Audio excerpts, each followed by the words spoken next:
नमस्ते दोस्तों। क्या कभी किसी के बस वैसा ही करो जैसा कहा गया है कहने पर आपका दिल बैठ गया है? हमारा मासूम नायक यूनी आज एक बहुत ही खास और खतरनाक यात्रा शुरू करने जा रहा है। आइए देखें कि अधिकार की दीवार के सामने मानवीय अच्छाई कैसे ढह जाती है। इस चौंकाने वाले सच को जानें। कल्पना कीजिए 1961 की एक ठंडी लैब। यूनी एक कुर्सी पर बैठा है, वह शिक्षक की भूमिका निभा रहा है।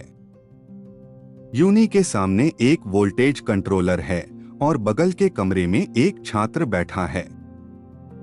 सफेद कोट पहने एक डॉक्टर आदेश देता है, अगर छात्र गलत जवाब दे तो उसे बिजली का झटका दें।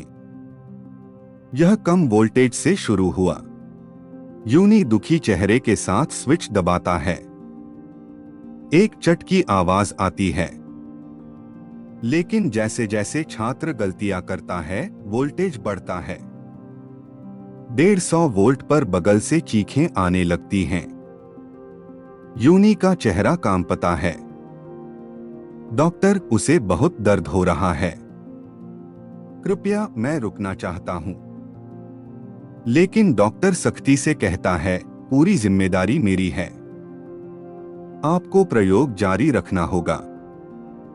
हैरानी की बात है कि यूनी रोते हुए भी स्विच दबाता रहता है। जानलेवा 450 वोल्ट तक पहुंच जाता है। यह मिलीग्राम का प्रयोग है जिसने दुनिया को चौंका दिया। यूनी क्यों नहीं रुक सका? अब लैब छोड़कर यूनी की रोजमर्रा की जिंदगी में चलते हैं। सोमवार की सुबह यूनी का ऑफिस डेस्क। एक मैनेजर गलत आदेश दे रहा है। यह कानूनी रूप से जोखिम भरा हो सकता है, लेकिन बस इसे करो। यूनी के मन में चेतावनी की लाइट जलती है, लेकिन मुंह से निकलता है, जी मैं समझ गया। लंच के समय सहकर्मी मिलकर किसी को परेशान कर रहे हैं।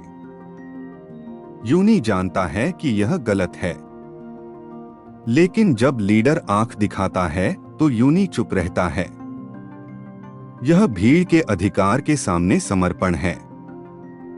काम के बाद यूनी अपने साथी से मिलता है, जो यूनी के कपड़ों से लेकर बोलने तक सब कुछ कंट्रोल करता है। यह सब तुम्हारी भलाई के लिए है। इस मीठे अधिकार के सामने यूनी की अपनी पसंद धुंधली पड़ जाती है। देर रात एसएनएस चेक करते हुए हजारों लाइक्स कहते हैं, तुम्हें भी ऐसे ही जीना चाहिए। यूनी वो चीजें खरीदता है जो उसे नहीं चाहिए, सिर्फ खुश दिखने के लिए। वह अदृश्य अधिकार का पालन करता है। हम अधिकार के सामने इतने छोटे क्यों हो जाते हैं? मनोविज्ञान इसे एजेंटिक स्टेट कहता है। यह वो स्थिति है जहां आप मानते हैं कि आप खुद के मालिक नहीं, बल्कि किसी के औजार मात्र हैं। एक औजार जिम्मेदारी महसूस नहीं करता, वह बहाना बनाता है कि मैंने नहीं किया, मुझे आदेश मिला था। युद्ध की त्रासदी भी यहीं से शुरू होती है। साधारण पिता और सैनिक भी इसी कारण बंदूक उठाते हैं। यूनी का ऑफिस स्ट्रेस और इतिहास की त्रासदी, दोनों की जड़ एक ही है, जिम्मेदारी का हस्तांतरण। जब कोई अधिकारी कहता है जिम्मेदारी मेरी है, तो इंसान का नैतिक विवेक सुन्न पड़ जाता है। लेकिन दोस्तों, यूनी का चेहरा फिर से साफ हो सकता है। अब इस संकट को समाधान में बदलने का समय है। इस जंजीर को तोड़ने का पहला रहस्य है दूरी। आदेश और अपने बीच एक खाली जगह बनाएं। कोई भी आदेश मिलने पर यूनी अब खुद से पूछता है, क्या इस काम पर अपना नाम होने पर मुझे गर्व होगा? एजेंट के बजाय खुद कर्ता बनने का अभ्यास करें। वाक्यों में फिर से मैं को जोड़ना शुरू करें। मिलीग्राम की लैब में भी 35% लोगों ने मना कर दिया था। क्या वे कोई महान नायक थे? नहीं, वे बस साधारण लोग थे जिन्होंने कहा, मेरी उंगली जो स्विच दबा रही है, उसकी जिम्मेदारी मेरी है। अब यूनी के साथ उन 5 मनोवैज्ञानिक चरणों को सीखें जिनका अभ्यास आप आज से ही कर सकते हैं।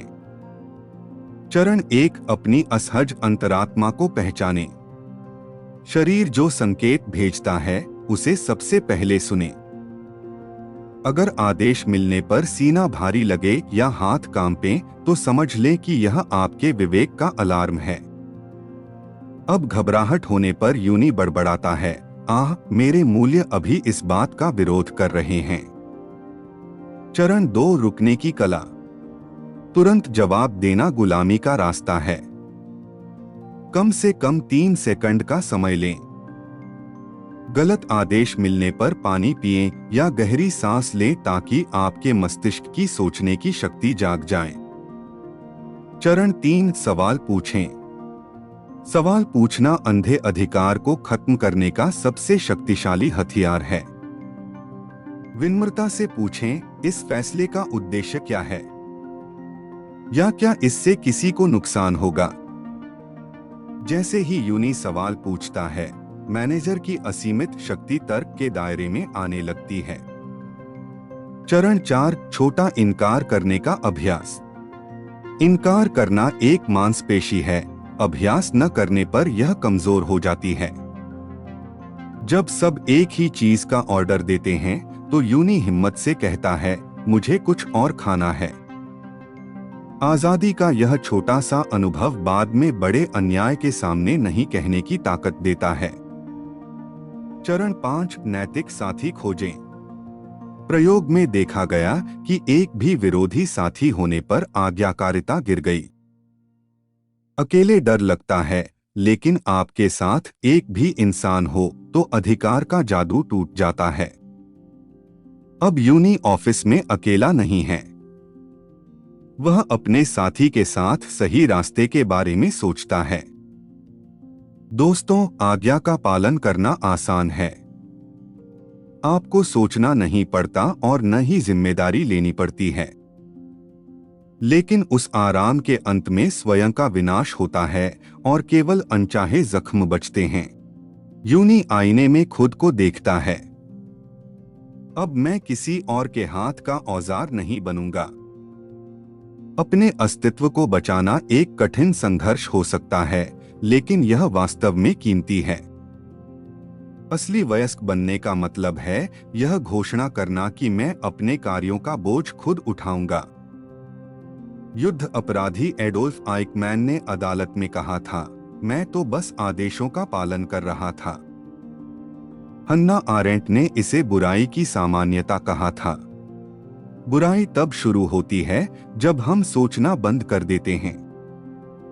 हमें हर पल सोचना चाहिए, क्या यह मेरा रास्ता है या यह वो रास्ता है जिस पर मुझे धकेला गया है। यूनी अब जंगल में चल रहा है।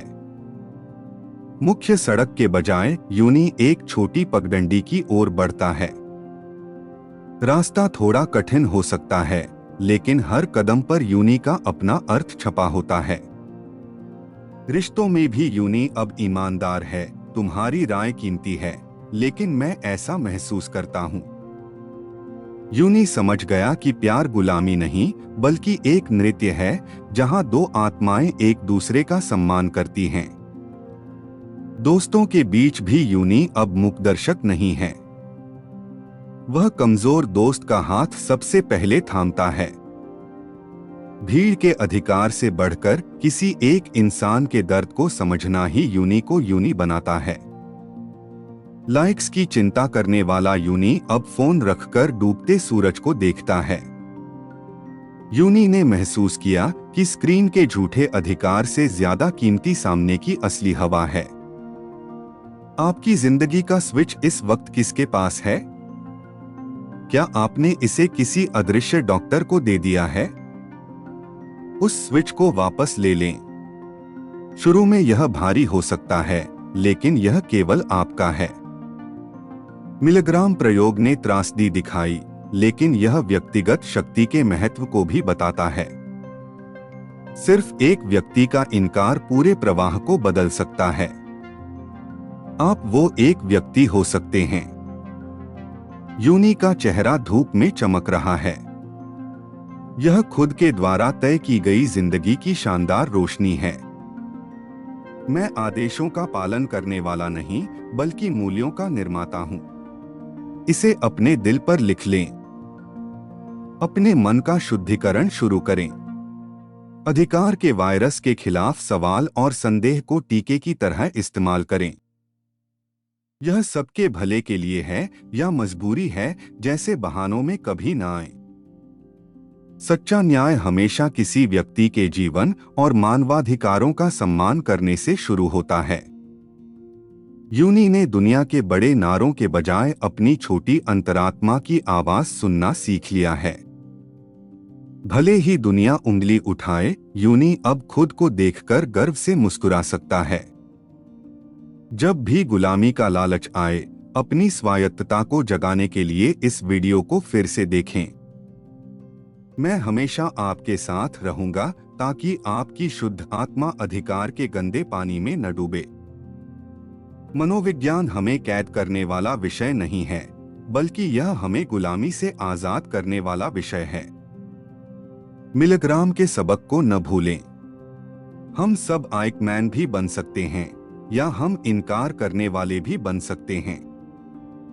मुझे उम्मीद है कि यूनी ने आज जो साहस दिखाया, वह आपके दिल में भी एक चिंगारी बनेगा।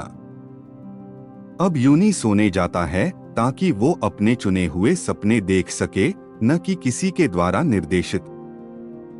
जब आप कल सुबह उठें तो अपनी जिंदगी के मंच के मुख्य पात्र बनकर जागें।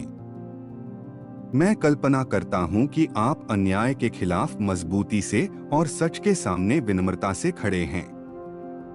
जब अधिकार का कोहरा छंटेगा, तब आपको अपनी असली मंजिल साफ दिखाई देगी। यूनी की यात्रा दिल के गहरे समुद्र और आजाद आसमान की ओर जारी रहेगी। क्या आप उस यात्रा में शामिल होंगे? सब्सक्राइब और लाइक करना यूनी के लिए बड़ी प्रेरणा है। लेकिन सबसे महत्वपूर्ण वो पहला स्वतंत्र चुनाव है जो आप वीडियो बंद करने के बाद करेंगे। अभी अपने पास के किसी प्रिय व्यक्ति से प्यार भरा और सच्चा शब्द कहें। यही इंसानियत का सबूत और प्यार का अभ्यास है, जो किसी भी अधिकार से ज्यादा शक्तिशाली है। यूनी के साथ हमारी मनोवैज्ञानिक यात्रा आज यहीं समाप्त होती है। लैब से शुरू होकर रोजमर्रा की जिंदगी तक, अब गेंद आपके पाले में है। आप क्या चुनेंगे? अंधी आज्ञाकारिता या सच्ची आजादी? जवाब आपकी धड़कनों में छिपा है। उम्मीद है कि आप उस आवाज को सुनने वाली रात बिताएंगे। यूनी कल फिर एक नई और गहरी कहानी के साथ लौटने का वादा करता है। थकान भरे दिनों में भी यह न भूलें कि आपकी आत्मा हमेशा चमक रही है। आपका अस्तित्व खुद एक चमत्कार है, एक ऐसा मंदिर जहां कोई आक्रमण नहीं कर सकता। खुद से एक बार फिर कहें, मैं अपनी जिंदगी का इकलौता मालिक हूं। अंत तक देखने के लिए तहे दिल से शुक्रिया। आपकी जिंदगी खुशियों से भरी रहे। कल आप आज से भी ज्यादा आत्मविश्वासी होंगे। शुभ रात्रि। यूनी मुस्कुराते हुए हाथ हिलाता है। हम सब आजाद होने के हकदार हैं। ढेर सारा प्यार।